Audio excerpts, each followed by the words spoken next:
Mmm. Sarap. Remember, you don't get it twice. The time of your life.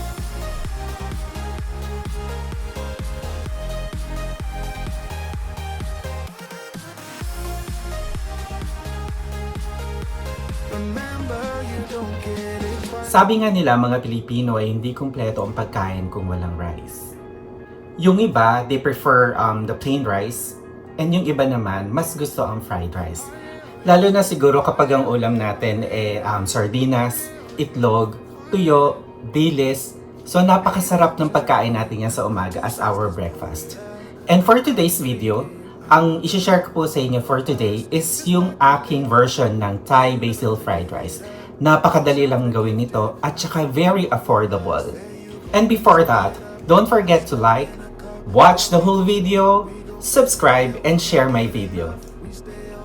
And for our ingredients, ito panoodin niyo po.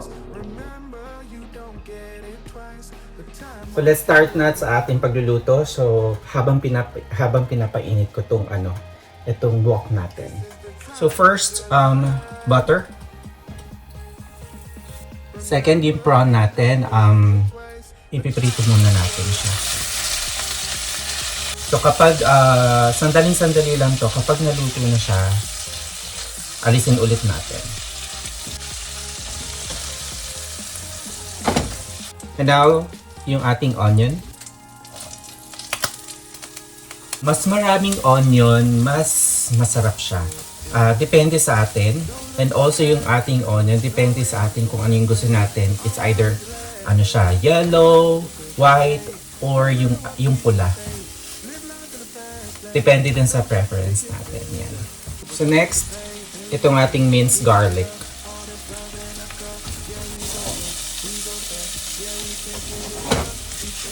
Susunod natin yung egg natin. So, bubuhos lang natin siya dyan.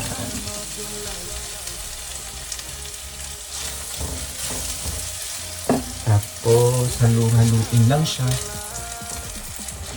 Pero pag medyo luto na siya, yung egg natin, ang susunod natin ay yung ating rice. Yung rice natin.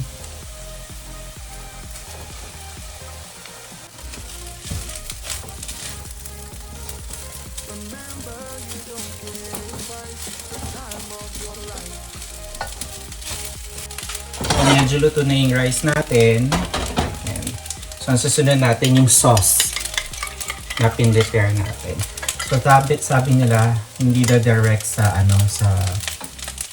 sa rice yung sauce.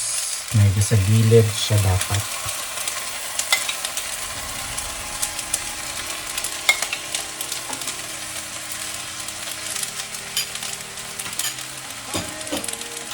So, haluin lang natin siya.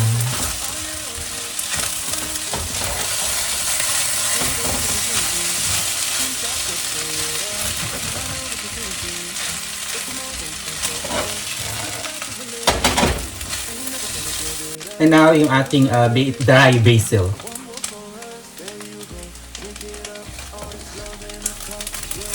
Haluin lang natin. Now, babalik na natin yung ating prawns here.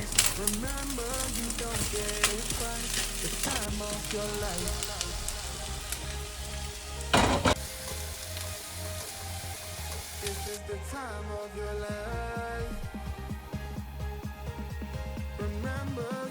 get it twice. The time of your life.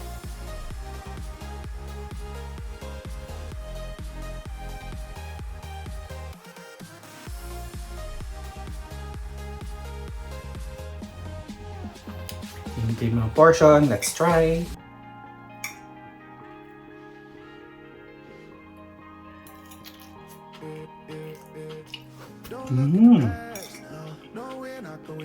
Sarap.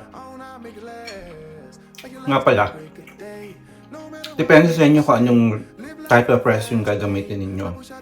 It's either brown or white. Depende sa inyo.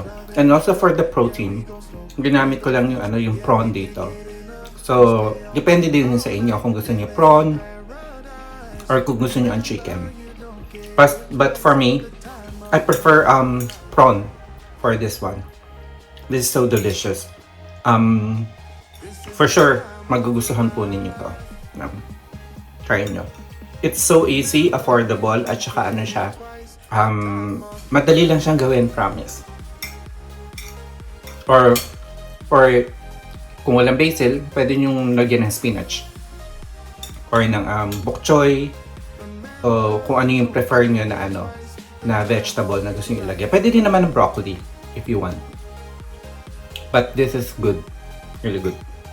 I recommend this my version of Thai fried rice. Basil fried rice. So before we go, may nag-comment sa akin doon sa reels ko last time. Yung sa last na reels ko. Sabi niya, "Sir, bakit i-try mo naman yung avocado naman na sandwich?" So i-share ko sa inyo din yung alam ko na way ng pagluluto ng palaman ng made of avocado doon sa sandwich. And also, if ever may mga may mga suggestions kayo na ulam or luto na gusto niyo na na i-feature ko dito sa aking vlog, please comment below. Okay, until next time sa ating susunod na video. See you. Bye.